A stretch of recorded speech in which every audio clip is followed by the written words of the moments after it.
Hi everyone. I've just interviewed Captain Subramaniam Karupaya, who is the General Manager of Port Klang Authority and the current President of the International Association of Ports and Harbours. We spoke about many topics from IMO's Green Voyage 2050, crew change, the post-pandemic world after COVID-19, and many interesting areas of interest in the maritime industry. I hope you'll enjoy the interview. Captain Subra, thank you for agreeing to do this.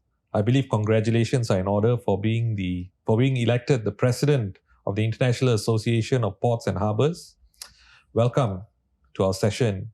Thank you, Jeremy, for this session. Perhaps you can start by telling us, Captain, about yourself, some background. I was actually brought into this industry by chance. I left school in early 80s, and those days we didn't really have much career guidance. All he had was some advice from friends and people who are already in the industry, and we're always looking at where's the best place to go. So this opportunity came about after my Form 6. There was a call for more mariners in the Malaysian maritime industry. At the time, MIC was the biggest shipping line, and there were some of my friends who were already there, and that's where I started gaining interest in this career. And so happened at that time, Port Klang Authority offered a scholarship, and I thought, why not? With this chance, I could at least see the world. That was the clarion call those days. You join the sea, you see the world. Of course, they said you earn the big bucks as well. So that was more or less the beginning of how I joined the maritime career.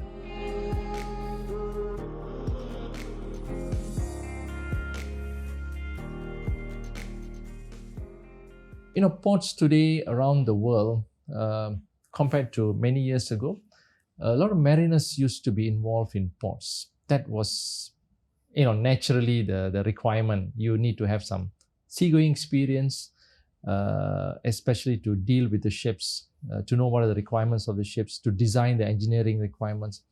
Of course, we had accountants, we have administrators, we had the legal people and all that, but a lot of emphasis used to go into the mariners as the key personnel. But if you look at over the last 10, 15 years, there is a reduction in people who are willing to go to sea. Even if they go, they don't stay there too long. Why is 5 that? years. Why is that, you think? That's a very good question. I would think that today people have got options. People have got so many alternatives, so many choices. They can find a career ashore. There's no need for them to go to sea, and that's one of the reasons why people are saying that going to sea is not really their priority at the moment.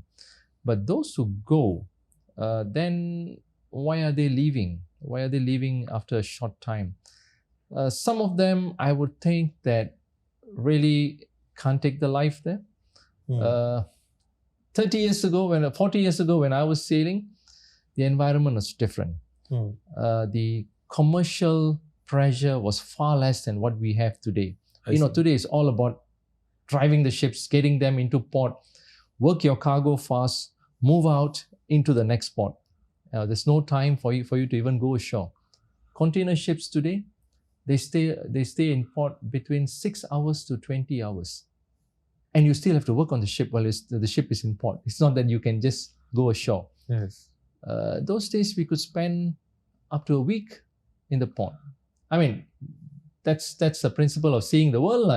Today I don't think seeing the world applies anymore. These guys are stuck on the ship, performing, making sure that they do their job, turn the ship around, and they're all looking forward to getting their leave to go back home and spend time with the family. So the pressures are tremendous today. I speak to my friends who are still at sea. For some reason, some of them are still sailing.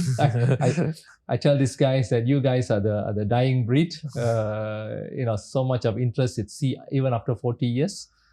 But they then relate to me the issues they have.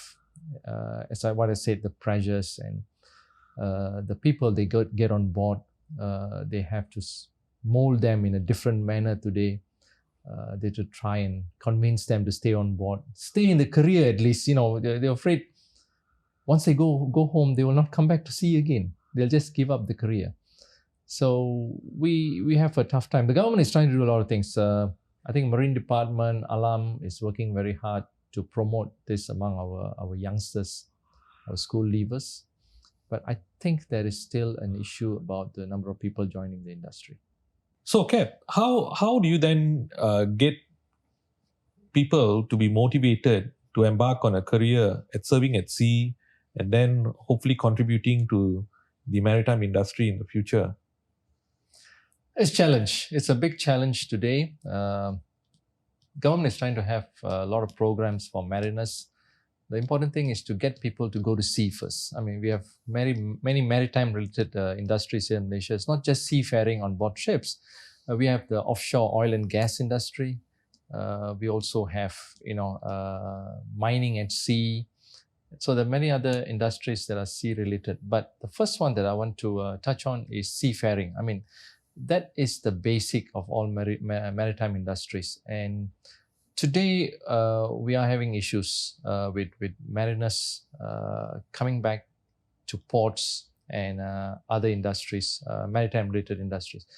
Like Port Klang, when we were running the operations part of Port Klang some 30 years ago, we used to have about 30 or 40 pilots under our payroll. Of course, they had a very specific job to do, but many of them then moved on to become administrators because of the experience they have in their career, which helps us plan the future of the port in terms of construction, facilities, and so on. But today, it's not just in Malaysia, all over the world, we are facing a shortage of mariners. So the question here is, what will we do when we run out of mariners?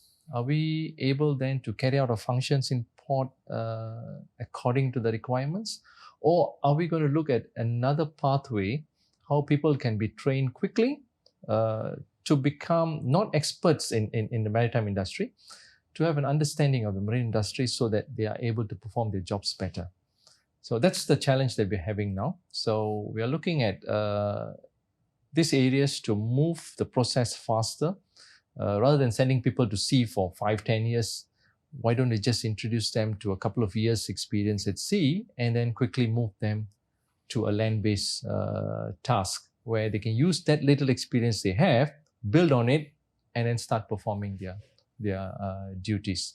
So it is a sort of an area that many ports are grappling with today. I mean, we're talking about pilots. Pilots have to be people who have gone to sea, who've got the certification, competency, and so on. You can't get anyone else to actually navigate the ship. But we are having problems filling up those posts, those pilots' posts. So what are we talking about today? Technology is driving a different path now, looking at autonomous ships. There will come a day when we may not need any navigators at all at sea. And that is the drive that is going on now, to build ships, to operate ships that are autonomous with very little involvement from personnel, except when, of course, they run into an emergency or repairs are needed and so on. So ports need to be prepared towards automation. One of them will be the pilot's job. So don't be surprised in a few years' time. I won't say very near future, maybe it'll take about 20 years from now. We'll be having ships coming from the oceans and coming to our entrances of the port. And we don't have to send anyone. We just take over the responsibility of managing the ship, but using technology. And the ship is driven autonomously to come and berth. Then we carry out all our functions. And when she wants to leave, just program her to leave the port. So that's where technology has to come in. And the biggest challenge, of course, safety. I mean, we can't have one single accident. We always think that without people, we are prone to accidents because humans are known to be good factor for proper judgment and so on. But not anymore. Machine learning has taught us that machines can actually overcome that little weaknesses we had with humans, emotion, they call it. Maybe that's one of the areas why automation may take place faster than we think. Let's talk about the IMO Green Voyage 2050, a commitment towards climate change and energy efficient goals. Now, there is a growing momentum toward the goal of green growth, allowing Port Klang Authority to differentiate amongst competitors and the terminals. And of course, the relevant supporting industry for the ports are also mitigating the impact of climate change. What is your action list as a low carbon port? And maybe you can elaborate on Port Klang Authority's decarbonizing roadmap. Climate change is a big issue we're all grappling with today. You compare before maybe 30, 40 years ago, I don't think anybody spoke about climate change. But that's because a lot of new information has come about. And today, climate change is caused by mainly one thing, industrialization. Basically, the rate that we are producing greenhouse gases and CO2 are way above the levels that we used to have in 50s or even before the pre-industrialization era. So what is the biggest contributor to this? It's basically fossil fuels. Generally, you just put your finger on that. It's fossil fuels that is causing this. It is either petroleum-based fuels or it's coal. These are the two main areas. So now we're on a drive now to reduce GHGs, greenhouse gases and CO2. And the government, many governments around the world has already embarked on measures. There's been a lot of commitments from governments towards this target. The Conference of Parties on Climate Change has been instrumental in coming out with timelines. But I just heard over the TV the other day, if it's recently they had the COP26 in Glasgow. So that means it's been 26 years since we have been talking about this. Where are we today? Are we anywhere near our targets? Or are we realizing more now with more information available? What needs to be done fast? What needs to be done maybe with a little bit more time? These are the areas that we need to talk about. So many industries contribute to carbon emissions. I mean, the biggest we know is power generation industry. These are the guys who consume fossil fuels, either it's oil, gas, or coal. They are the biggest. The second one is, of course, the transport industry. That's where we are. Transport industry could be land-based, it could be aviation, and it can be maritime. And the biggest contributor in maritime is shipping, the shipping industry. So, which leads us to the question, what has the shipping industry done up to now? So that's where the Green Voyage 2050 comes in. As you know, the shipping industry is regulated by an international body, the International Maritime Organization, under the auspices of the United Nations. And they have, over the last 20 years, addressed this problem. Many different issues on environment, not just on CO2 and GHG. We have dealt with marine pollution. We have dealt with movement of hazardous waste across borders. And today, the biggest topic is air pollution.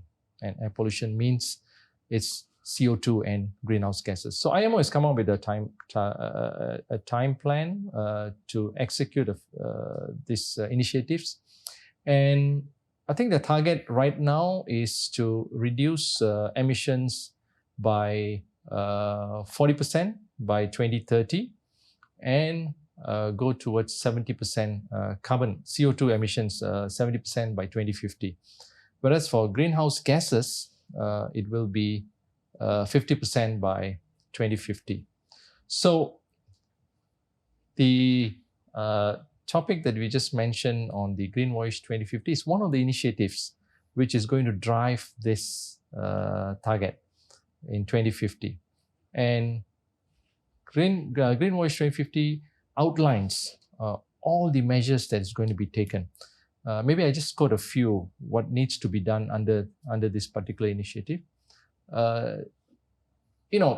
Many countries around the world, we don't have capacities to deal with this problem.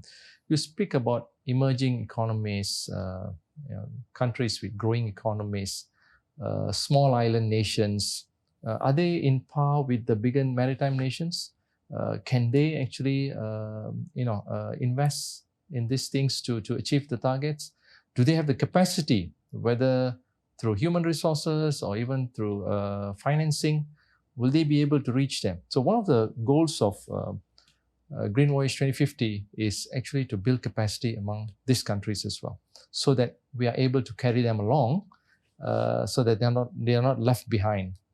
Because maritime industry is global, it touches every country, other than of course those who are landlocked. So everyone has to be on board. So the first objective of this initiative is to build capacity among those nations who may not have that capacity. Secondly, we are looking at specific initiatives. How do we reduce the CO2? So we are looking at the usual measures like reduction of carbon-based fuel. That's given. I mean, we already come up with a plan that we need to take away the fossil fuels and replace them with non-fossil fuels. But today, it's a challenge to actually find a non-fossil fuel. The only ones that we can look at is either hydrogen, ammonia, or methanol.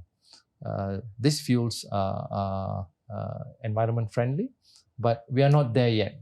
We can't produce them on a large scale to feed the ships as bunkers, we call them as fuels. So what do? We have a transition fuel, which is LNG. So we have to go through the transition fuel first, LNG, because LNG is already available. Still carbon-based, still fossil fuel, but at least the emissions are not as high as those petroleum-based oil and coal. So there'll be a transition plan going towards 2050. Then we have to look at how we can improve the efficiency of industries. The generation of electricity, power, depends on your consumption and demand. If we continue to operate our shipping and ports as energy guzzlers without adding efficiencies into these operations, forever we are going to be producing electricity from fossil fuel. First of all, we got to get our efficiency up first. So the next thing is, we're going to build efficiency into our shipping. We're going to build efficiency into our operations, port operations, for example. How can we reduce energy usage? How can we become more energy efficient? Then your energy demand will start coming down. So for ships, they already have standards. IMO has come out with very clear standards. So the Green Voyage 2050 will be looking at research and development towards developing more efficient engines. And for ports, same thing on our side. We have to look at how we want to improve our operations with more efficient equipment. And the other problem we have between ships and ports is, in terms of operations, today in ports, we want to serve ships better, but not always that is the way it goes. You look recently, you've read about congestion in ports, ships are stuck waiting for a berth. Now, this is the kind of things that increases the consumption of fuel. Ships are coming towards your port full speed, hoping to get a berth. 3 hours or 2 hours before reaching here, we tell them, sorry, you don't have a berth because we are congested. You just wait outside, maybe for a day, maybe for a couple of days. Isn't that a waste? What if you have exchanged information with the ship from the last spot, telling them, your berth is only at this specific date, at this specific time. If you come at this time and this date, I will make sure you go straight into the berth. We'll work your cargo, we'll turn you around and you can go onward to your next spot.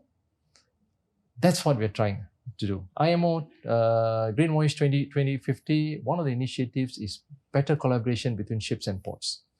And we call that port call optimization, so that they don't waste fuel and they don't waste their time. And this is something that needs to be built. We need to build the information system together with ships. So there's a lot of transparency involved here because we need to know where they are, when they will be arriving here. Are they willing to share that information with us?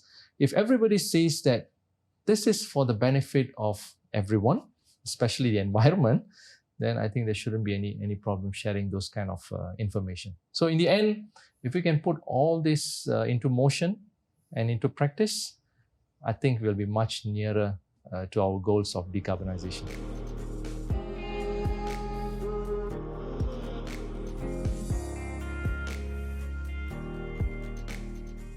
With regard to ports, there are some specific measures that PK has undertaken, and we're also planning to undertake over a long term. Maybe I can just list down some of the things that we're doing. In order to improve our energy efficiency, we are actually upgrading some of our equipment in the port. Some of our equipments are consuming a lot of electricity. One of them is the rubber-tired gantries. We have over 250 rubber-tired gantries, which are the ones that are working in the container yards. They are all fuel-driven. And 3 years ago, we started converting some of this into a hybrid engine, where they can run on both fuel as well as electricity.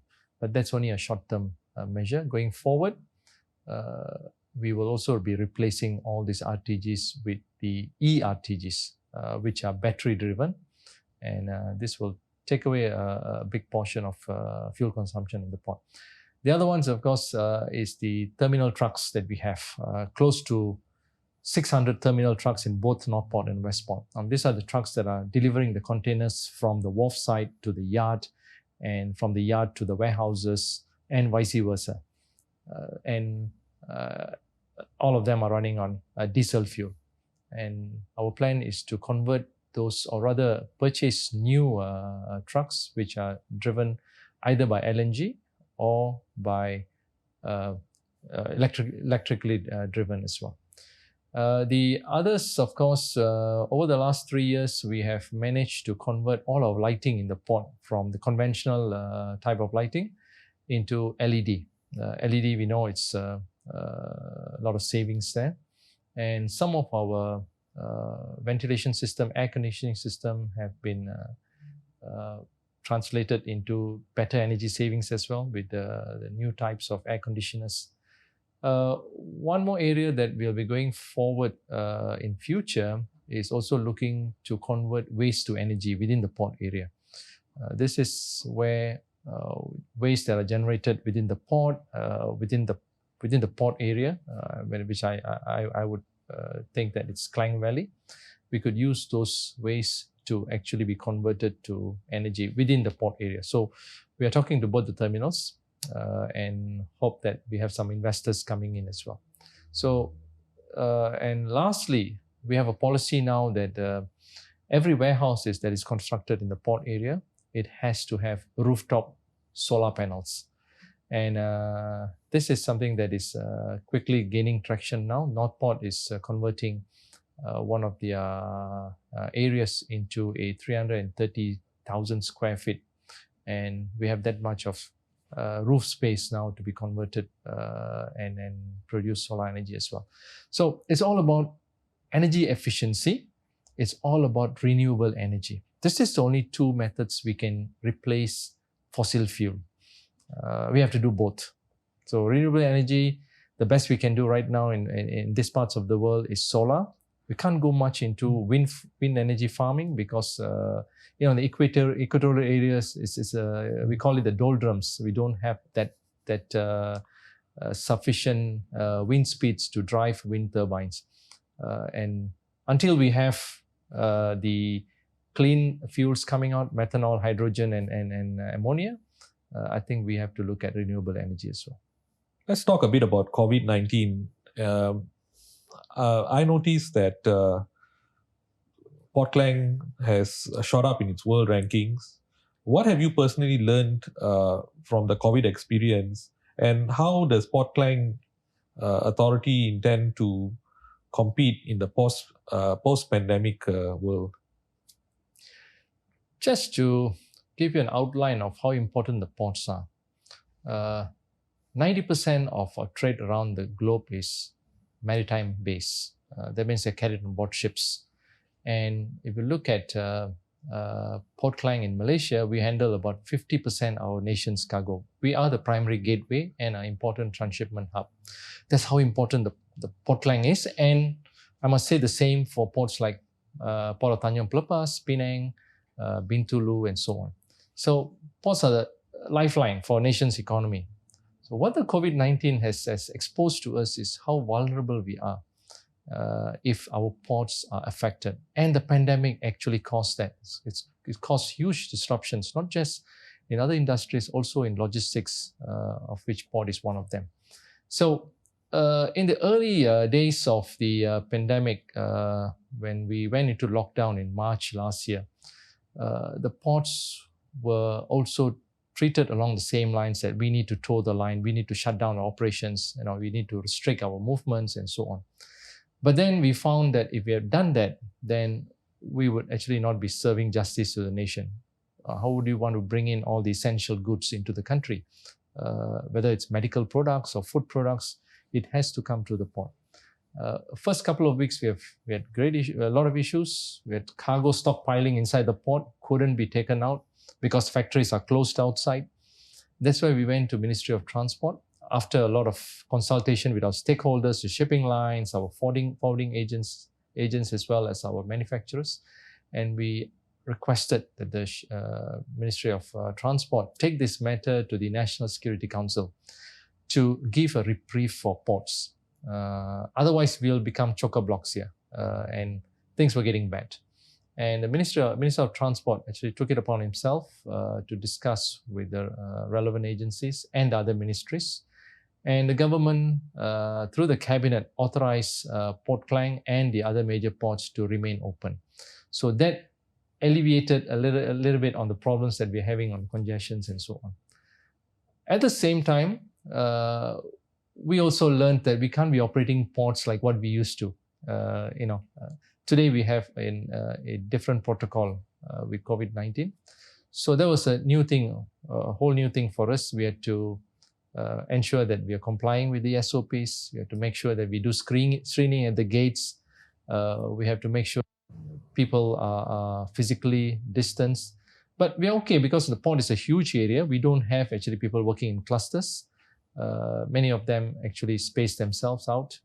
And we were then drilling down on the new SOPs, training these people how to do it, checking on them, especially the health concerns and so on. And then we have people like pilots who are going on board ships. These are the first set of people who go on board to bring the ship in.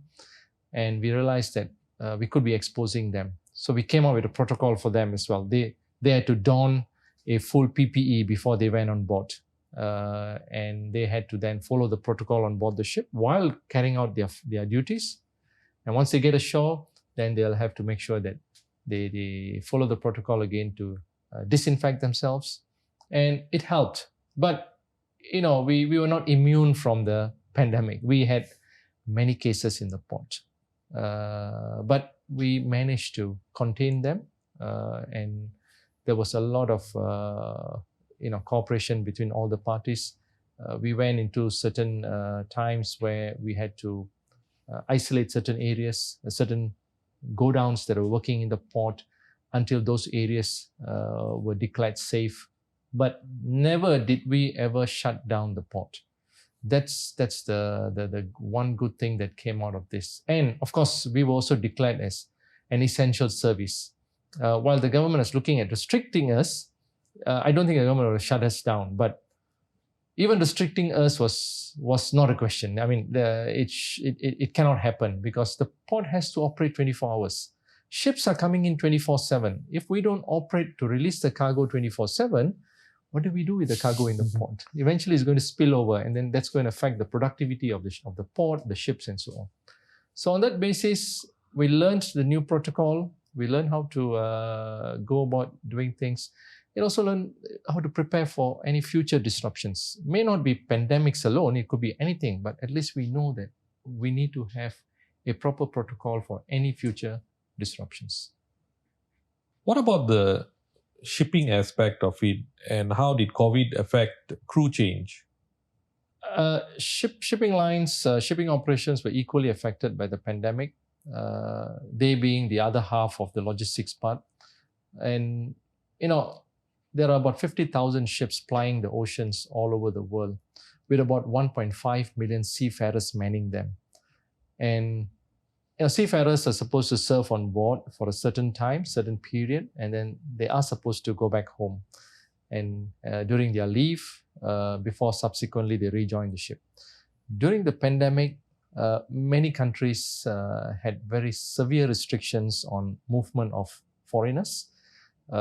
Therefore, ship's crew were not allowed to sign off or sign on in many countries. And that actually led to a lot of crises on board ships. You have seafarers were staying on board, supposed to be on board for 9 months or 6 months. They were there for 12 to 15 months. And you can imagine the emotional stress they'll be going through. Not just them, their family members back home who were expecting them to come back and they can't see them. So, and Malaysia, initially, yes, we went into a lockdown. We had very strict regulations not to allow any incoming foreigners, including seafarers. But after a couple of months, we then came out with very clear SOPs to ensure that we at least facilitate crew change in our ports. IMO on that matter urged countries to open up, give special preference to seafarers because they're also key workers. And many countries actually abided by that call, Malaysia being one of them. Malaysia is also an IMO Council member, and I think it's upon us that we send a very clear message that Malaysia will respond to this call. And we did. The health authorities, the immigration, marine department, the Ministry of Transport, and the port authorities, we came together. We came up with clear SOPs on how this crew change will be done. Of course, it has to comply with the protocols. I mean, we need to make sure that they do the testing, they have to go through the quarantine period. But the good thing is we laid down all our conditions. So they were very transparent, where our shipping lines and the agents here could share this with the principals overseas. So the principals know what they're dealing with. Malaysia, this is the SOP. So there's no inconsistencies or complications. But of course, these SOPs are not cast in stone, right? As our cases deteriorated here, we needed to tighten up our SOPs as well. So it could be that they would have thought that, we are changing the SOPs every now and then. I think that was done because of our domestic situation. We had issues with our medical requirements. We had problems with our hospitals filling up. So how much of resources are we going to allocate to deal with crew change and so on? Because the same people, health authorities are involved. But eventually we got it right. And I think we did a fair number of crew exchanges here in Malaysian ports. But going forward after that, we also went into the vaccination program. Port Klang was the first port, or rather the first industry in the Transport Ministry who actually had a dedicated vaccination program. In June, we ran a program here using our sports club nearby. And we ran this program for a month and we vaccinated 10,000 seafarers and port workers. That was the first move in the transport industry. And that brought in a lot of confidence, especially for port workers. These guys had a lot of apprehension coming to work in the mornings every day. Am I exposed to this? Pilots had problem going on board the ships despite the PPE. Yes. They said, do I have adequate protection? So when you ran the vaccination program, it added a lot of confidence. And we also included seafarers as well. So that took care of the issues we had at the time, and we slowly built up the numbers, and people were more confident to deal with the port. And after that, we didn't have any problems with the government, keeping the port open 24 hours and all that. That's not an issue because we were already vaccinated. Now we have gone to the second step, where we also promote vaccination for seafarers in general, ships that are coming into the port. Now, these are all foreigners. They may not get the opportunity to vaccinate in other ports. So last month, we wrote in to the Ministry of Health to allow us to run this program here in Port Klang, and also to have this on board ships. Rather than them going into the clinics, we can send the doctors on board the ships and do mass vaccination not many people, about 20 to 30 crew members on board the ship. So they're isolated, they are within the ship, we don't have to take them ashore. And I must say, the Ministry of Health responded positively, gave us the green light, and now we have appointed a couple of medical centers to run this program. So all in all, we are getting there. We are doing our part to address this issue. But overall, we still have to deal with this on a daily basis. The pandemic is, although it's been downgraded to endemic, but it is still there. So we are continuing to be alert. We are continuing to practice the protocols, the SOPs, and not take anything for granted. I must say, on behalf of the International Malaysian Society of Maritime Law, we want to thank you for sharing your wealth of experience and knowledge with all of us. We wish you well and success in your future undertakings. Pleasure all mine, Jeremy. Thank you very much for the opportunity.